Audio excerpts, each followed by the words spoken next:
In this video, let's discuss about module 4, the concepts that we are going to deal with are the stresses in rigid payments and the design of rigid payments. So first ನಾವು ಒಂದು rigid ಪೇಮೆಂಟ್ನ design ಮಾಡಬೇಕಾದ್ರಾಗಲಿ ಅಥವಾ analyse ಮಾಡಬೇಕಾದ್ರೆ ಅದನ್ನು ಏನಂತ consider ಮಾಡ್ತೀವಿ ಅಂದರೆ ಒಂದು elastic plate ಅಂತ ಕನ್ಸಿಡರ್ ಮಾಡ್ತೀವಿ.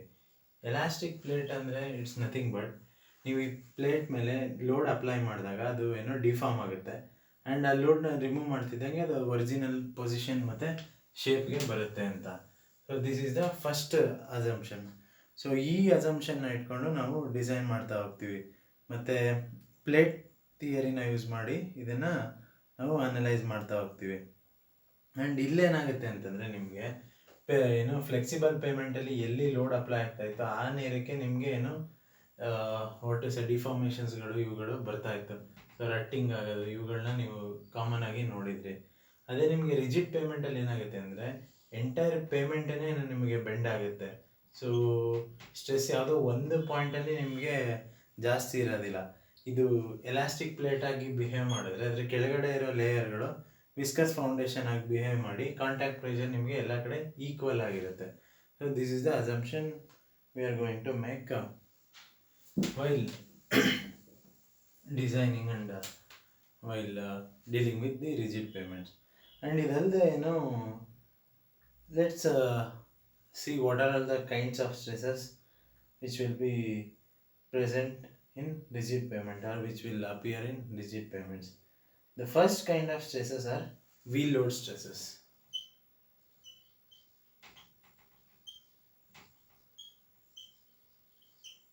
So wheel load ಇಂದ ಉಂಟಾಗಂತ ಸ್ಟ್ರೆಸಸ್ಗಳು ಬಂದು ನಿಮಗೆ ಏನೋ it is a first kind of stresses we are going to analyse.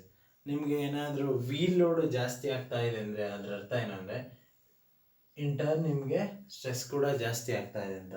So ಫ್ಲೆಕ್ಚರಲ್ stress ಬಂದು ನಿಮಗೆ ವೀಲ್ ಲೋಡ್ ಮೇಲೆ ಡಿಪೆಂಡ್ ಆಗಿರುತ್ತೆ. Greater the wheel load greater the stresses. The second kind of stresses are the temperature stresses. So temperature ಸ್ಟ್ರೆಸಸ್ನ ನಾವು ಏನು ಎರಡು ಭಾಗ divide ಮಾಡ್ತೀವಿ. ಒಂದು warping stresses and the second kind of stress is frictional stress.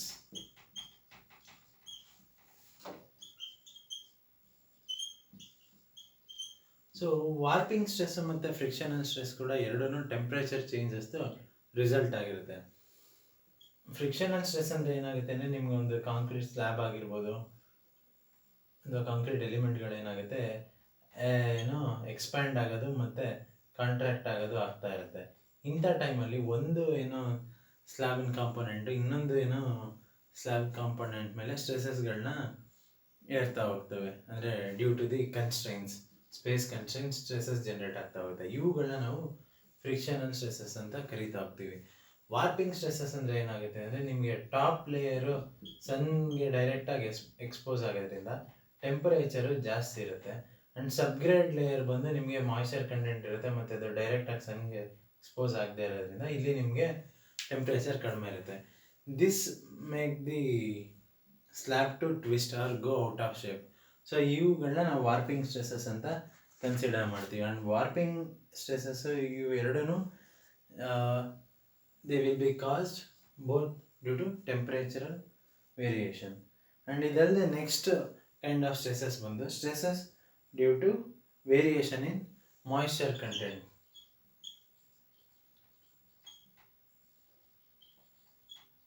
Moisture content variation ಆಗೋದ್ರಿಂದ ಕೂಡ ನಿಮಗೆ ಸ್ಟ್ರೆಸಸ್ ಜನ್ರೇಟ್ ಆಗ್ತಾ ಹೋಗುತ್ತೆ. ಸೊ ಏನಾಗುತ್ತೆ ಅಂದರೆ ನಿಮಗೆ ಮಾಯ್ಚರ್ ಕಂಟೆಂಟು ಕಡಿಮೆ ಇದ್ದಾಗ ಏನಾಗುತ್ತೆ ಅಂದರೆ ನಿಮಗೆ ಪ್ಲಾಸ್ಟಿಕ್ ಏನು ಅಥವಾ ಮಾಯ್ಚರ್ ಕಂಟೆಂಟ್ ಜಾಸ್ತಿ ಇದ್ದಾಗ ಏನಾಗುತ್ತೆ ಅಂದರೆ ನಿಮಗೆ ಅದರಿಂದ ಏನೋ ಸಬ್ಗ್ರೇಡು ಮಡ್ಡಿ ಕಂಡೀಷನ್ಗೆ ಮಡ್ಡಿ ಫಾರ್ಮ್ಗೆ ಕನ್ವರ್ಟ್ ಆಗಿ ಅದಾದಮೇಲೆ ನೆಕ್ಸ್ಟ್ ಅದು ಡ್ರೈ ಆದಾಗ ಕ್ರೇಜಿಂಗ್ ಆಗೋ ಚಾನ್ಸಸ್ ಇರುತ್ತೆ. ಅಂದರೆ ಕ್ರ್ಯಾಕ್ಗಳು ಕಾಣಿಸ್ತಾ ಹೋಗುತ್ತೆ. ಅದೇ ಥರ ನಿಮಗೆ ಏನು ಇನಿಷಿಯಲ್ ಸ್ಟೇಜಸಲ್ಲಿ ವರ್ಕಬಿಲಿಟಿಗೋಸ್ಕರ ಜಾಸ್ತಿ ಇವುಗಳು ಹಾಕಿದ್ದಾಗ ವಾಟರ್ ಕಂಟೆಂಟ್ ಆ್ಯಡ್ ಮಾಡಿದರೆ ಏನಾಗುತ್ತೆ ಅಂದರೆ ಹೀಗೆ ನಿಮಗೆ ಪ್ಲಾಸ್ಟಿಕ್ ಕ್ರ್ಯಾಕ್ಗಳು ಕೂಡ ಕಾಣಿಸ್ತಾ ಹೋಗುತ್ತೆ. Due to evaporation and what to say due to be specific, last ವಿಡಿಯೋದಲ್ಲಿ ಒಂದು ಪಾಯಿಂಟ್ ಹೇಳಿದ್ದೆ ನಿಮಗೆ. ವಿಂಡ್ ಏನು ಮಾಡುತ್ತೆ ಅಂತಂದರೆ, ವಿಂಡ್ ಬ್ಲೋ ಆದಾಗ ಟಾಪ್ ಲೇಯರಲ್ಲಿರೋ ವಾಟರ್ ಕಂಟೆಂಟ್ನ ಅದು it will carry away with itself. So ಅದರಿಂದಾಗಿ ಕೂಡ ನಮಗೆ ಕ್ರ್ಯಾಕ್ಸ್ಗಳು, ಹೈಡ್ರೇಷನ್ಗೆ ಎಷ್ಟು ವಾಟರ್ ಕಂಟೆಂಟ್ ಬೇಕಿರುತ್ತೆ ಅಷ್ಟು ಸಿಗೋದಿಲ್ಲ, ಅದರಿಂದ ಕ್ರ್ಯಾಕ್ಗಳಾಗೋ ಚಾನ್ಸಸ್ ಇರುತ್ತೆ. ಆ್ಯಂಡ್ ಇದ್ರ ಜೊತೆಗೆ ಏನು ಸಣ್ಣ ಪುಟ್ಟ ಸಬ್ಗ್ರೇಡಲ್ಲಿ ವೇರಿಯೇಷನ್ ಆಗೋ ವಾಟರ್ ಕಂಟೆಂಟಿಂದ ಕೂಡ ನಿಮಗೆ ಕ್ರ್ಯಾಕ್ಸ್ಗಳು ಇನಿಷಿಯೇಟ್ ಆಗುತ್ತೆ.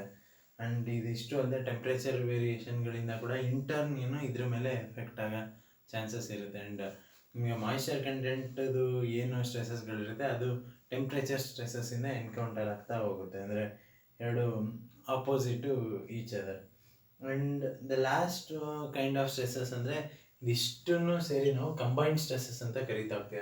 ಅಂದರೆ wheel load, temperature stresses and moisture content ವೇರಿಯೇಷನಿಂದ ಆಗೋ ಸ್ಟ್ರೆಸಸ್, ಈ ಮೂರಿಂದನೂ ಏನು ನಮಗೆ ರಿಸಲ್ಟ್ ಆಗಿ, ಅಥವಾ ಈ ಮೂರೂ ಕಾಂಬಿನೇಷನ್ಗಳು ಆ್ಯಡ್ ಆಗಿ ನಮಗೆ ಒಂದು ಒಟ್ಟು ಕ್ರಿಟಿಕಲ್ ಸ್ಟ್ರೆಸಸ್ಗಳು ಜನರೇಟ್ ಆಗ್ತಾ ಹೋಗುತ್ತೆ. Next let's discuss about the Westergaard's analysis. So Westergaard ಏನು, he gave certain theories and based on some assumption he concluded on rigid payment. He came to some conclusions. So Westergaard ಏನು ಹೇಳ್ತಾನೆ ಅಂತಂದರೆ, ನಿಮಗೆ rigid payment analysis ಮಾಡೋಕ್ಕೆ ಮುಂಚೆ ಕೆಲವು ಅಸಂಪ್ಷನ್ಗಳನ್ನ ಅವ್ನು ಮಾಡ್ತಾ ಹೋಗ್ತಾನೆ. ಅದರಲ್ಲಿ ನಿಮಗೆಲ್ಲ ಗೊತ್ತಿರ್ಬೋದು, ಎಲ್ಲ ಮೆಟೀರಿಯಲ್ ಅಸಂಪ್ಷನ್ ಅನಲೈಸ್ ಮಾಡೋಕ್ಕೆ ಮುಂಚೆ ಅಥವಾ ಯಾವ್ದಾದ್ರು ಥಿಯರಿ ಪ್ರಪೋಸ್ ಮಾಡೋಕ್ಕೆ ಮುಂಚೆ first point we consider is it is homogeneous. And the second characteristics is it is isotropic. Homogeneous ಅಂದರೆ ಒಂದು ಮಾಸ್ನ ನೀವು ಕನ್ಸಿಡರ್ ಮಾಡಿದ್ರೆ, ಒಂದು ಪರ್ಟಿಕ್ಯುಲರ್ ಎಲಿಮೆಂಟಲ್ಲಿ ಎಲ್ಲೋ ಒಂದು ಕಡೆ ನೀವು ಮೆಟೀರಿಯಲ್ನ ರಿಮೂವ್ ಮಾಡಿದ್ರೆ ಎಲ್ಲ ಕಡೆನೂ ನಿಮಗೆ ಇಲ್ಲಿ ಏನು ಮೆಟೀರಿಯಲ್ ಸಿಗುತ್ತೋ ಅಷ್ಟೇ ಡಿಸ್ಟ್ರಿಬ್ಯೂಷನ್ ನಿಮಗೆ ಈ ಕಡೆನೂ ಸಿಗುತ್ತೆ, ಇಲ್ಲ ಅಥವಾ ಇನ್ನೆಲ್ಲೋ ನೀವು ಯಾವ ಪಾಯಿಂಟಲ್ಲಿ ರಿಮೂವ್ ಮಾಡ್ತೀರಾ ಆ ಥರ. ಐಸೋಟ್ರೋಪಿಕ್ ಇನ್ ದ ಸೆನ್ಸ್, ಒಂದು ಎಲಿಮೆಂಟ್ನ ಕನ್ಸಿಡರ್ ಮಾಡಿದ್ರೆ ಎಲ್ಲ ಡೈರೆಕ್ಷನಲ್ಲೂ it exhibits the same property. And ಇದೆರಡೇ ಅಲ್ಲದೆ ಇನ್ನೊಂದನ್ನ ಹೇಳ್ತಾನೆ, ಈ ಕಾಂಕ್ರೀಟ್ ಪೇಮೆಂಟ್ ಇದೆಯಲ್ಲ, ಇಟ್ ಈಸ್ ಯೂನಿಫಾರ್ಮ್ಲಿ ಎಲಾಸ್ಟಿಕ್ ಅಂತ. ಅಂದರೆ ಎಲ್ಲ ಡೈರೆಕ್ಷನಲ್ಲಿ ಆಗಿರ್ಬೋದು ಅಥವಾ ಯಾವುದೇ ಕ್ರಾಸ್ ಸೆಕ್ಷನಲ್ಲಿ ನೀವು ಚೆಕ್ ಮಾಡಿದ್ರೂ it exhibit the same elastic properties. And ಇದಲ್ಲದೆ ಇನ್ನೊಂದು ಅಸಂಪ್ಷನ್ ಮಾಡ್ತಾನೆ, ಅದೇನು ಅಂತಂದರೆ, ನಿಮಗೆ ಸಬ್ಗ್ರೇಡ್ ಮೇಲೆ ಬರೋಂಥ ಅಥವಾ ಸಬ್ಗ್ರೇಡಿಂದ ಬರೋಂಥ ಯಾವುದೇ ರಿಯಾಕ್ಷನ್ ಆಗಿರ್ಬೋದು, ಅದು directly proportional to the vertical deflection ಅಂತ ಹೇಳ್ತಾ ಹೋಗ್ತಾನೆ. ಸೊ ನಿಮಗೆ ಏನು ಸ್ಲ್ಯಾಬು ಡಿಫ್ಲೆಕ್ಟ್ ಆಗ್ತಾ ಹೋಗುತ್ತೆ, ವರ್ಟಿಕಲ್ ಡಿಫ್ಲೆಕ್ಷನು, ಅದಕ್ಕೆ ನಿಮಗೆ ಸಬ್ಗ್ರೇಡ್ ರಿಯಾಕ್ಷನ್ಗಳು ಪ್ರಪೋರ್ಷನಲ್ ಆಗಿರುತ್ತೆ ಅಂತ ಹೇಳ್ತಾ ಹೋಗ್ತಾನೆ. ಆ್ಯಂಡ್ ಇನ್ನೊಂದೇನು ಹೇಳ್ತಾನೆ ಅಂದರೆ, ರಿಯಾಕ್ಷನ್, ಈ ಸಬ್ಗ್ರೇಡ್ ರಿಯಾಕ್ಷನ್ ಬರುತ್ತಲ್ಲ, it is equal to K into deflection. So what is deflection what is K ಅಂದರೆ ಮಾಡ್ಯುಲಸ್ ಆಫ್ ಸಬ್ಗ್ರೇಡ್ ರಿಯಾಕ್ಷನ್ ಅಂತ ಹೇಳ್ತಾ ಹೋಗ್ತಾನೆ. ಆ್ಯಂಡ್ ಇದನ್ನು ನೆಕ್ಸ್ಟ್ ಡಿಸ್ಕಸ್ ಮಾಡ್ತೀನಿ ಕೆ ಬಗ್ಗೆ. ಆ್ಯಂಡ್ ದೆನ್ ಇದೆಲ್ಲ ಇನ್ನೊಂದು ಅಸಂಪ್ಷನ್ ಮಾಡ್ತಾ ಹೋಗ್ತಾನೆ, and it is also true in majority of the cases. The thickness of the slab is uniform. ನೀವು ಎಲ್ಲೇ ಚೆಕ್ ಮಾಡಿದ್ರು ಥಿಕ್ನೆಸ್ಸು ಯೂನಿಫಾರ್ಮ್ ಇರುತ್ತೆ ಸ್ಲ್ಯಾಬ್ದು ಅಂತ ಅಸ್ಯೂಮ್ ಮಾಡ್ತಾ ಹೋಗ್ತಾನೆ. ಅದೇ ನಾವು ಇದೇನು ಮಾಡ್ತೀವಿ, ಪೇಮೆಂಟ್ ಸರ್ಫೇಸು ಫ್ಲೆಕ್ಸಿಬಲ್ ಪೇಮೆಂಟಲ್ಲಿ ನೀವು ಕ್ರಾಸ್ ಸೆಕ್ಷನ್ ನೋಡಿದ್ರೆ ಕೇಂಬರ್ ಪ್ರೊವೈಡ್ ಮಾಡಿರ್ತೀವಿ, ಅಥವಾ ಸೂಪರ್ ಎಲಿವೇಷನ್ಗೋಸ್ಕರ ನಿಮಗೆ ಒಂದು ಕಡೆ ಡೆಪ್ತ್ ಕಡಿಮೆ ಇದ್ದರೆ ಇನ್ನೊಂದು ಕಡೆ ಪೇಮೆಂಟ್ ಡೆಪ್ತ್ ಜಾಸ್ತಿ ಇರುತ್ತೆ. ಸೊ ಈ ಥರ ವೇರಿಯೇಷನ್ಸ್ ಇರುತ್ತೆ. ಬಟ್ ಇಲ್ಲೇನು ಅಸ್ಯೂಮ್ ಮಾಡ್ತಾನೆ ಅಂದರೆ ಸ್ಲ್ಯಾಬ್ ಥಿಕ್ನೆಸ್ಸು ಯೂನಿಫಾರ್ಮ್ ಆಗಿರುತ್ತೆ ಅಂತ. ಆ್ಯಂಡ್ ಇನ್ನು ಇದಲ್ಲದೆ ಇನ್ನೊಂದು ಮೇಜರ್ ಅಸಂಪ್ಷನ್ ಏನು ಅಂದರೆ, ನೀವು ಒಂದು ಸ್ಲ್ಯಾಬ್ನ ಕನ್ಸಿಡರ್ ಮಾಡಿದ್ರೆ ಅಂದರೆ ಇಂಟೀರಿಯರ್ ಪೋರ್ಷನ್ ಮತ್ತು ಕಾರ್ನರಲ್ಲಿ ಬರೋಂಥ ಲೋಡ್ ಡಿಸ್ಟ್ರಿಬ್ಯೂಷನ್ಗಳಾಗಿರ್ಬೋದು ಅಥವಾ ಲೋಡಿಂಗ್ ಕಂಡೀಷನ್ ಆಗಿರ್ಬೋದು, ಇವುಗಳು ಸರ್ಕ್ಯುಲರ್ ಇನ್ ಶೇಪಲ್ಲಿರುತ್ತೆ ಅಂತ ಹೇಳ್ತಾನೆ. ಆ್ಯಂಡ್ ಎಡ್ಜ್ಗಳಲ್ಲಿ ಬರೋಂಥ ಇವುಗಳು ಲೋಡ್ಗಳು it will be in semi circular shape ಅಂತ ಹೇಳ್ತಾನೆ. ಆ್ಯಂಡ್ ಏನು ನಿಮಗೆ ಏನು ಡಿಫ್ಲೆಕ್ಟ್ ಆಗುತ್ತೆ ನಿಮಗೆ due to some load, it will be directly proportional to the modulus of subgrade reaction into deflection ಅಂತ ಹೇಳ್ತಾನೆ. These are the assumption made by Westergaard's. Now let's look into the major terminologies or important terminologies used for the Westergaard's analysis. ಅದರಲ್ಲಿ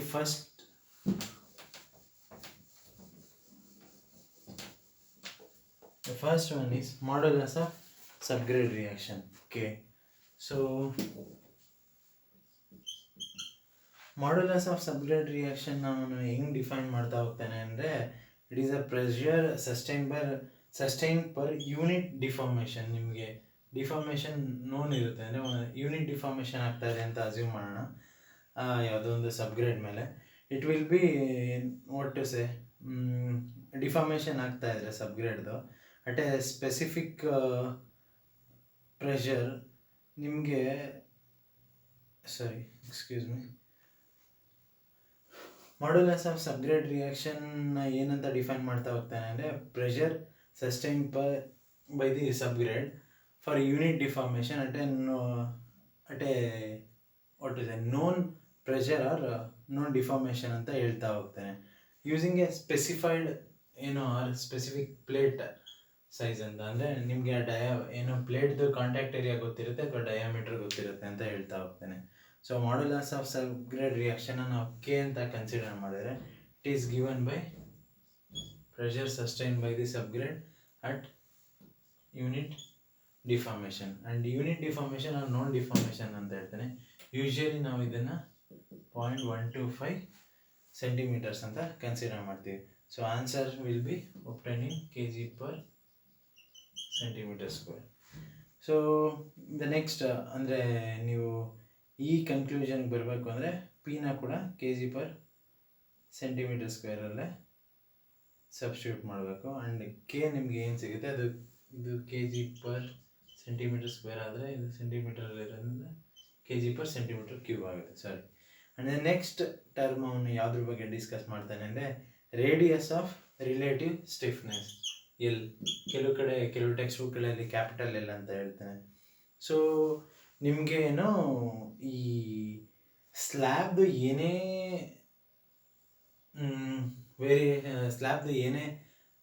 ರಿಸಲ್ಟ್ಸ್ಗಳಾಗಿರ್ಬೋದು, ಅಥವಾ compressive strength ಆಗಿರ್ಬೋದು, ಫ್ಲೆಕ್ಸುರಲ್ strength ಆಗಿರ್ಬೋದು, ಅದೆಲ್ಲ depend ಆಗೋದು ಯಾವುದು ಅಂದರೆ ಇದ್ರದ್ದು ಕಾಂಪೋಸಿಷನ್ ಮೇಲೆ ಮತ್ತು ಸ್ಲ್ಯಾಬ್ದು ಕ್ಯಾರೆಕ್ಟರಿಸ್ಟಿಕ್ ಬೇರೆ ಬೇರೆ ಪ್ರಾಪರ್ಟಿ ಮೇಲೆ ಅದನ್ನು ಯೂಸ್ ಮಾಡಿರೋಂಥ ಮೆಟೀರಿಯಲು.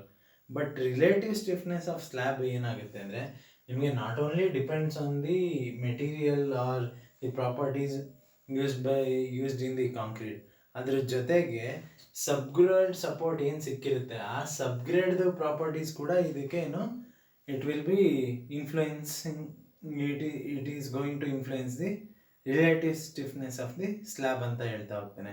ಸೊ ನಿಮಗೇನು ಸಬ್ಗ್ರೇಡ್ ಒಳ್ಳೆ ಮೆಟೀರಿಯಲ್ ಇದ್ದರೆ ನಿಮಗೆ relative stiffness of the slab will be higher ಅಂತ. ಅದನ್ನು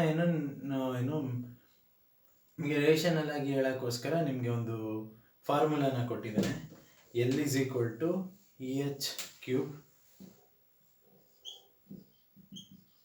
L is equal to EH cube 12K into 1 minus M square to the power 1/4 ಅಂತ. ಈ ಫಾರ್ಮುಲಾನ ಯೂಸ್ ಮಾಡಿ ನಾವು ರೇಡಿಯಸ್ ಆಫ್ ರಿಲೇಟಿವ್ ಸ್ಟಿಫ್ನೆಸ್ನ ಕಂಡುಹಿಡಿತಾ ಆಗ್ತೀವಿ. ಇದರಲ್ಲಿ L ಅಂದರೆ radius of relative stiffness in centimeters, and where capital E, as you all know, modulus of elasticity of cement concrete in kg/cm², and mu is equal to Poisson's ratio of concrete. ಎಲ್ಲರಿಗೂ ಗೊತ್ತಿದೆ 0.15. ಅವನು ಕೆಲವು time ಕೊಡೋದಿಲ್ಲ ನಿಮಗೆ ವ್ಯಾಲ್ಯೂನ, ನೀವೇ ಜ್ಞಾಪಕ ಇಟ್ಕೊಂಡಿರಬೇಕು. ಆ್ಯಂಡ್ H ಬಂದು slab thickness in centimetres. And ಉಳಿದಿರೋದು ಯಾವುದು K, modulus of subgrade reaction in kg/cm³. So these are all the terms which are used to arrive at the radius of relative stiffness L. ಇದಲ್ಲದೆ ಇನ್ನೊಂದು ಏನೋ point ಬಗ್ಗೆ ನಾವು discuss ಮಾಡಬೇಕಾಗುತ್ತೆ ಇಂಥ ಈ ಅನಾಲಿಸಿಸಲ್ಲಿ. ಅದರಲ್ಲಿ ಯಾವುದು ಅಂದರೆ critical position of loads.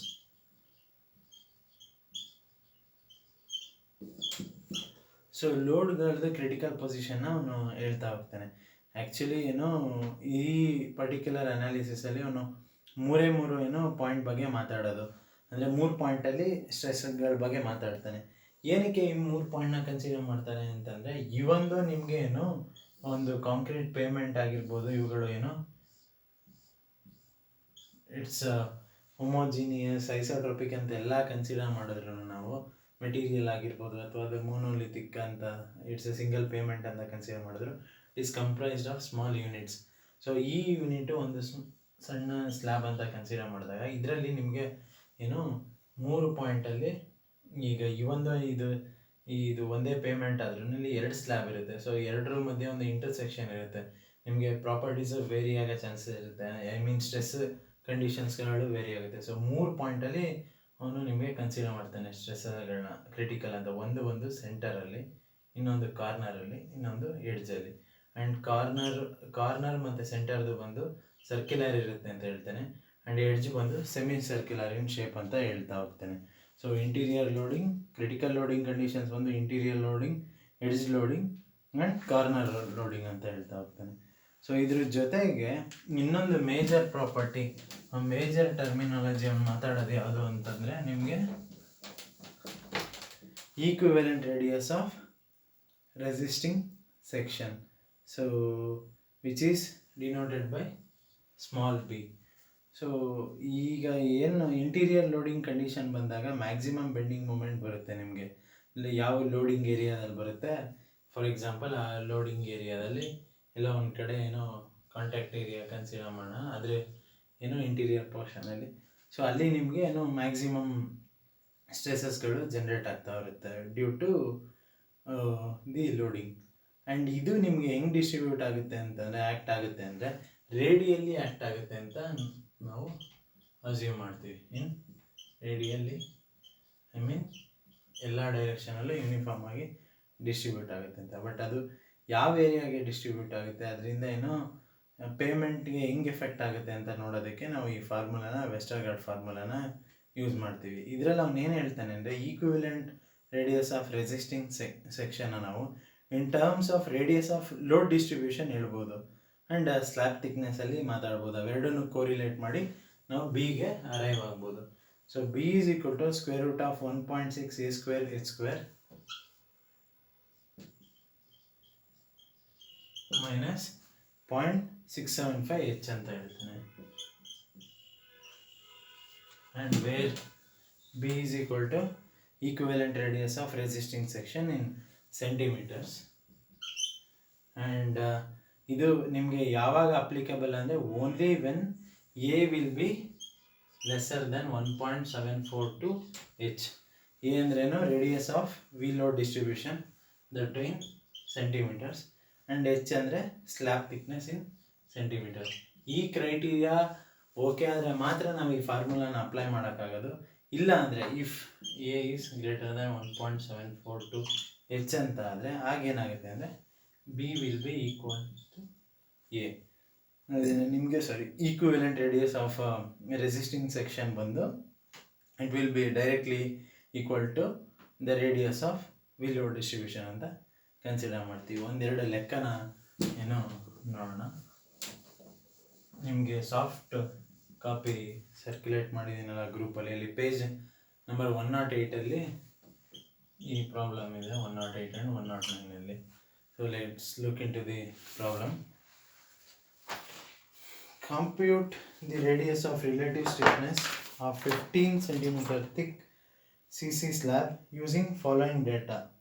Modulus of elasticity of cement concrete 2.1 into 10 power 5 kg per centimeter square. Poisson's ratio of concrete is 0.15. Modulus of subgrade reaction K is equal to 3.0 kg per centimeter cube and 7.5 kg per centimeter square. ಎರಡು ವ್ಯಾಲ್ಯೂನ ಕೊಟ್ಟಿದ್ದಾನೆ. So ಈ ಎರಡು ವ್ಯಾಲ್ಯೂಗೂ ನೀವು ಎಲ್ನ ಕಂಡುಹಿಡಿಯಬೇಕು. So ನಿಮಗೆ given data ಏನೇನು ಗೊತ್ತು ನಿಮಗೆ 15 ಸೆಂಟಿಮೀಟರ್ ಈಸ್ ಎಚ್. ಆಮೇಲೆ ಇನ್ನೊಂದು ಈಗಲೇ ಹೇಳ್ತಾ ಇದ್ದೀನಿ, ನಮಗೆ ಯೂಶ್ವಲಿ ಎಲ್ಲನೂ SI ಯೂನಿಟಲ್ಲಿ ಸಬ್ಮಿಟ್ ಮಾಡಿ ಅಂದರೆ ಸಬ್ಸ್ಟಿಟ್ಯೂಟ್ ಮಾಡಿ ಅಭ್ಯಾಸ ಇರುತ್ತೆ ಎಲ್ಲ ಬೇರೆ ಏನು ಯಾವುದೇ ಸಬ್ಜೆಕ್ಟ್ಗಳಾಗಿರ್ಬೋದು. ಬಟ್ ಇಲ್ಲಿ ನಿಮಗೆ ಏನು ಪೇಮೆಂಟ್ ಡಿಸೈನಲ್ಲಿ ಸೆಂಟಿಮೀಟರ್ಸಲ್ಲೇ ಜಾಸ್ತಿ ವ್ಯಾಲ್ಯೂಸ್ನ ಸಬ್ಸ್ಟಿಟ್ಯೂಟ್ ಮಾಡ್ತೀವಿ. So be careful. ಎಲ್ಲ ಇದನ್ನು 0.15 ಅಂತ ಏನಾದ್ರು ನೀವು ಸಬ್ಸ್ಟಿಟ್ಯೂಟ್ ಮಾಡಿಬಿಟ್ರೆ ಒಂದು ವ್ಯಾಲ್ಯೂನ 0.5 ಮೀಟ್ರಲ್ಲಿ ಸಬ್ಸ್ಟಿಟ್ಯೂಟ್ ಮಾಡಿ, ಇನ್ನೊಂದು ಬಂದು 3 kg/cm³ ಇರುತ್ತೆ, ಇನ್ನೇನು kg/cm² ಇರುತ್ತೆ MOE. ಹಂಗೆ ಮಾಡಿದಾಗ ತುಂಬ ತಪ್ಪಾಗೋ ಚಾನ್ಸಸ್ ಇರುತ್ತೆ. ಸೊ ಲೆಕ್ಕ ಎಷ್ಟೇ ಸಿಂಪಲ್ ಇರ್ಬೋದು, ಯೂನಿಟ್ನ ನೀವು ಕರೆಕ್ಟಾಗಿ ಸಬ್ಸ್ಟಿಟ್ಯೂಟ್ ಮಾಡಲಿಲ್ಲ ಅಂದರೆ everything will be wasted. So ನಮಗೆ ಏನು ಎಚ್ ಗೊತ್ತಾಗಿದೆ, ಆ್ಯಂಡ್ ದೆನ್ ಕೆ ವ್ಯಾಲ್ಯೂ ಗೊತ್ತು. ಒಂದಕ್ಕೆ 3.0 kg/cm², ಇನ್ನೊಂದು 7.50 kg/cm³. ಇದೆಲ್ಲ ಇನ್ನೇನು ಗೊತ್ತಾ, modulus of elasticity of concrete ಗೊತ್ತು. ಎಷ್ಟು? Is equal to 2.1 × 10⁵ kg/cm². ಇಷ್ಟು ಗೊತ್ತು. Then mu, s, Poisson's ratio ಕೊಟ್ಟಿದ್ದಾನೆ 0.15. ಪಾಯ್ಸನ್ಸ್ ರೇಷಿಯೋ ಕೊಡದೆ ಹೋಗಲಿ ಕಾಂಕ್ರೀಟ್ಗೆ 0.15 ಸ್ಟ್ಯಾಂಡರ್ಡ್ ಅಂತ ಕನ್ಸಿಡರ್ ಮಾಡ್ತೀವಿ. So solution L is equal to EH³ divided by 12K into 1 minus mu square, right? It's a formula, power whole 1/4. So ಹೀಗೆ substitute ಮಾಡ್ತೀರಾ 2.1 × 10⁵. HK ಏನು substitute ಮಾಡ್ತೀರಾ 15³ K ವ್ಯಾಲ್ಯೂ ಬಂದು ಫಸ್ಟ್ ಕಂಡೀಷನಲ್ಲಿ 3.0 kg/cm³ ಕೊಟ್ಟಿದ್ದಾನೆ. So K value will B 3 and mu value will B 0.15. So ಎಲ್ಲಿ ಎಷ್ಟು ಬರುತ್ತೆ ನಿಮಗೆ 67 ಸೆಂಟಿಮೀಟರ್ಸ್ ಬರುತ್ತೆ. So L is nothing but radius of relative stiffness. ಹಾಗೆ ಎಲ್ಲೇನು ಕೆ ವ್ಯಾಲ್ಯೂನ ಬಂದು ನೀವು 7.5 kg/cm³ ಸಬ್ಸ್ಟಿಟ್ಯೂಟ್ ಮಾಡಿದಾಗ ನಿಮಗೆ ಆನ್ಸರ್ ಎಷ್ಟು ಬರುತ್ತೆ? L is equal to 53.3 centimeter. So ಇದೇ ಥರ ಇನ್ನೊಂದು ಸಿಮಿಲರ್ ಪ್ರಾಬ್ಲಮ್ ಇದೆ 109ನಲ್ಲಿ. Can solve on your own. 110ನಲ್ಲಿ ಪೇಜ್ ನಂಬರ್ 110ನಲ್ಲಿ ಇನ್ನೊಂದು ಲೆಕ್ಕ ಇದೆ, ಅದು ನೋಡ್ರಪ್ಪ.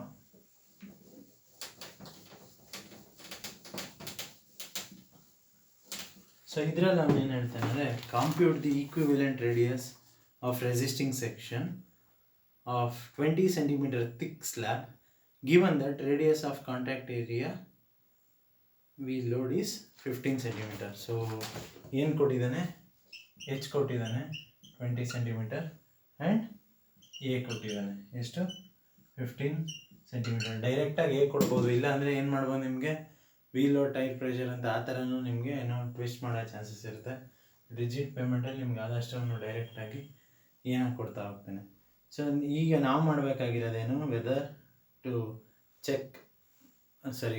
Find out a value will be lesser than 1.724, ಅಲ್ಲಿ 1.742 ಅಂತ ಹೇಳಿದ್ದೆ ಅನಿಸುತ್ತೆ, ಕರೆಕ್ಟ್ ಮಾಡ್ಕೊಳ್ಳಿ. 1.724 H ಇಂದ ಕಡಿಮೆ ಇದೆಯಾ ಜಾಸ್ತಿ ಇದೆಯಾ ಅಂತ ನೋಡಬೇಕು.